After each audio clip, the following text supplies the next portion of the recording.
Donc, mercredi 31 mai, donc là, principalement des Fed speech, le JOLT, je ne sais pas vraiment quel impact ça peut avoir. Donc là, macro, on peut voir que la correction a commencé. On peut venir chercher la zone de retracement de 50% de ce mouvement. Donc, ça correspond plutôt bien à HMP. Donc, il est assez probable que ce mouvement-là va se continuer vers ici.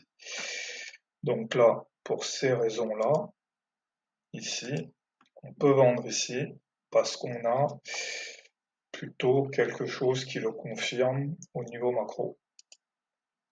Donc voilà, ici les open baisse, il faut vraiment entrer sur la première ou la seconde bougie en fait. À partir de la 3, la 4, ça devient un peu technique. Ou alors sur les confirmations, un peu comme ici, on entre ici, on entre ici. À partir d'ici, ça devient technique, mais ici sur la confirmation, on peut rentrer. Donc on peut entrer ici, en disant que voilà, on va aller chercher HMP. En plus ça, il y a le RR de 1 qui est possible. Donc voilà, là on arrive, là maintenant on attend le reversal. Là pareil, ça peut s'acheter, même si c'est un peu faible, ou on peut attendre une confirmation. Là, faut faire attention à ne pas se piéger à partir dans une vente. Pareil ici, il faut pas se laisser piéger. Là, faut dire que le contexte indique plutôt un reversal sur ce niveau. Là, reversal, là, bon, même si je me suis trompé ici et ici, là, j'achète.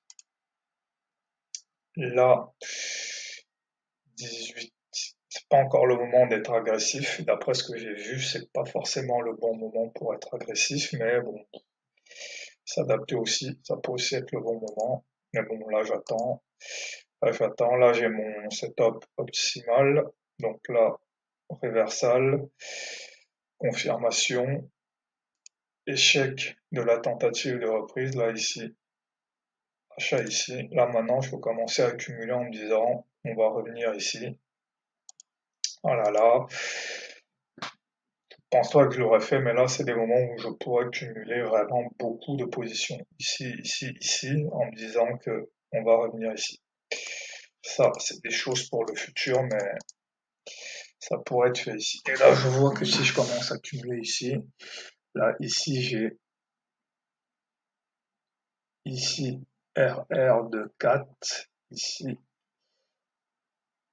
RR de 2, là, RR de 3, RR de 2. Non, là, dans ce genre de journée, c'est plutôt des bonnes journées, mais après, il faut les lire correctement. Mais il n'y a rien de spécialement compliqué ici. On vient sur un support, on se retourne, on stagne, et puis on remonte. Là, c'est ces moments-là que je recherche, en fait, ces moments de stagnation, et puis de hausse lente. Là, c'est vraiment les meilleurs moments, c'est là où, en fait, il y a les entrées les plus asymétriques, en fait.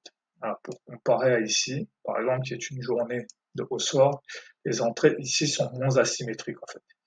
Alors qu'ici, voilà, les RR sont beaucoup plus forts.